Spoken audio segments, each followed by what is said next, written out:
Salut tout le monde, c'est Jumbo XM et bienvenue dans ce nouveau point météo. Alors dans ce point météo, dans un premier temps, je vais vous parler du sondage. J'ai remarqué que donc dans ce sondage, vous avez tous répondu la tempête Federico. Je suis plus ou moins étonné. Alors déjà, je suis pas trop étonné d'un certain point de vue parce que c'est la vidéo la plus longue que j'ai faite en termes de tempête. Et puis c'est sûr que les autres tempêtes c'était des vidéos moins qualitatives. Or, personnellement, à vivre, j'ai préféré Berthe, mais j'ai pas beaucoup filmé hein, pour la tempête Berthe, alors que c'était de loin la meilleure de toutes. Voilà, mais c'est sûr que du coup, j'ai remarqué qu'il faut que je fasse des vidéos plus longues pour les tempêtes, parce que par rapport aux orages ou des vidéos courtes, c'est pas trop problématique. Pour les tempêtes, je pense que vaut mieux faire des vidéos plus longues. Parce que ce que j'aimerais faire pour les prochaines tempêtes, si j'ai le temps, d'essayer de montrer vraiment la progression des tempêtes. C'est-à-dire, si bon, déjà, si tant est que cette année, j'ai une tempête intéressante, de commencer à filmer quand le vent souffle un tout petit peu, et fur et à mesure faire par palier de vent, en fait. C'est ce que j'aimerais faire une vidéo par palier. C'est-à-dire essayer de marquer, en gros, dans l'idéal, marquer palier 1, 50 km/h, palier 2, 70, palier 3, 80 et palier 4, 90. Voilà, si jamais j'ai ça. Voilà, j'essaierai de faire ça. Voilà. Sincèrement, ça serait sympa de faire ça. Voilà. Mais bon, autrement, voilà. Donc, moi, je vais apprendre toutes mes erreurs. Faut que je fasse des vidéos plus longues. C'est tout. En termes de tempête. Si je peux, en fait. C'est surtout ça. Bref, à part ça. Quelles sont les prévisions pour les prochains jours? Je vais vous la faire assez courte, il n'y a rien d'intéressant. Ah oui, en plus, j'ai pas fait de vidéo pendant 2 semaines parce que justement, il y a rien d'intéressant et puis j'ai repris les cours. Voilà, j'ai oublié de vous le dire, mais oui, je m'en excuse. Voilà. Mais oui, il n'y a rien d'intéressant. Donc c'est pour ça que j'avais pas refait de vidéo. Parce qu'il y avait rien d'intéressant, je vais y arriver. Par contre, actuellement, bon, ça s'active un petit peu. En fait, à cause d'une coup de froide. Enfin, dans un premier temps, à cause de. Ouais, je me suis trompé de truc. Je me suis dit, c'est bizarre. Non, non, je veux dire, non, non, je retire ce que j'ai dit. Je me suis dit, c'est bizarre, là, c'est tout l'inverse. Non, non, c'est pas cette dépression. Je dis des conneries. Hein. Non, non, c'est cette dépression-là, en fait qui fait un rôle de pompe à chaleur. Voilà, ça me paraît plus logique. Je me dis, mais je vois le truc, mais c'est tout sauf, c'est tout l'inverse. Là, c'est plutôt une pompe à froid plus qu'autre chose. Là, voilà. Non, non, là, il y a vraiment cette dépression. Ça fait un effet un peu de pompe à chaleur. Donc, on a cet anticyclone qui remonte, et donc on va avoir donc des températures qui vont drastiquement remonter, voire jusqu'à 32 degrés hein, sur le sud-ouest. Je m'excuse pour mon erreur. Hein, voilà, je me suis dit, mais c'est pas normal. C'est pas du tout ça. Là, ça montre plutôt un scénario frais qu'autre chose. Voilà.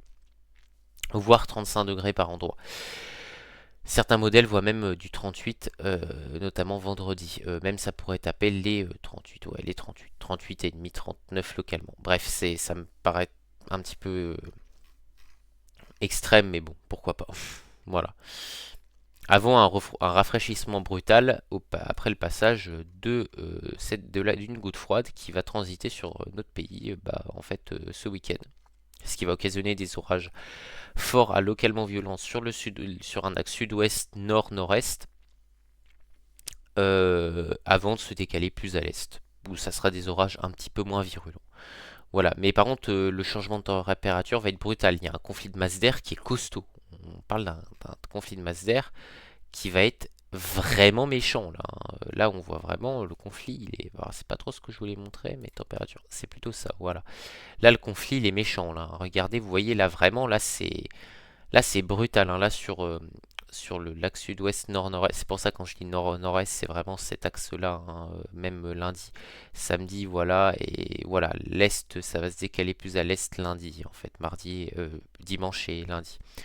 Avant vraiment le gros rafraîchissement, voilà.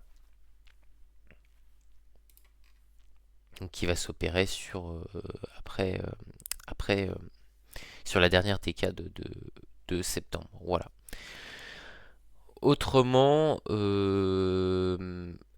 en termes d'autres choses à vous dire, pas grand chose. La saison des tempêtes se traîne un peu du cul, hein, je vais pas vous le mentir, voilà. Mais ça, je pense que d'ici mi-octobre, ça devrait s'activer.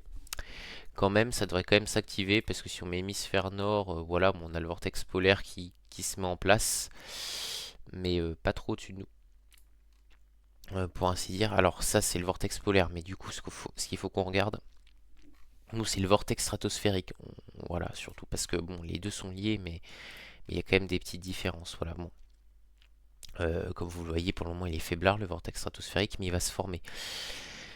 Et c'est à partir d'octobre que ça va commencer, je pense, à s'activer en termes d'activité tempétueuse sur la France, avec du coup un jet forcément plus actif. Voilà, par exemple, je pense que cette branche de jet, après, elle va transiter jusqu'à la France, je pense. Voilà. Donc, faut surveiller ça parce que du coup, bah, on risque d'être influencé par quand même des pressions plutôt costauds par la suite. Voilà, mais je pense que... Ah oui, c'était sur le modèle IA où on voit vraiment, bon, pas un zonal, mais des géopotentiels vachement bas sur, sur la fin et puis même des pressions plus basses sur le... Ah, autour du cercle polaire. Enfin, au-dessus du cercle polaire, hein, autour du pôle Nord, quoi, je vais y arriver. Voilà, si on peut dire. Je sais pas comment on peut appeler cette zone-là. Voilà, la partie arctique, on va dire, de l'Atlantique, voilà, au niveau du nord de l'Atlantique, de l'extrême nord de l'Atlantique, voilà, vers le Groenland, je vais y arriver, et la mer du Labrador du coup, donc ça va s'activer, donc c'est pour ça qu'il faut vraiment qu'on surveille ça. Puis je pense que le CMWF aussi, ah le CMWF voit tout sauf ça, alors ça c'est fou, hein.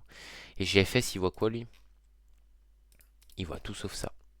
Ah si, non non il y a vraiment une activité dépressionnaire qui va se mettre en action, ok, ouais, ok. C'est à surveiller. Bref, j'ai rien d'autre à rajouter autrement. Voilà, sincèrement, là, j'ai rien d'autre à rajouter. Donc, je vais vous dire salut, bah, et puis merci pour votre visionnage. Voilà. Donc, faites gaffe quand même ce week-end avec les orages. Puis, bah, salut.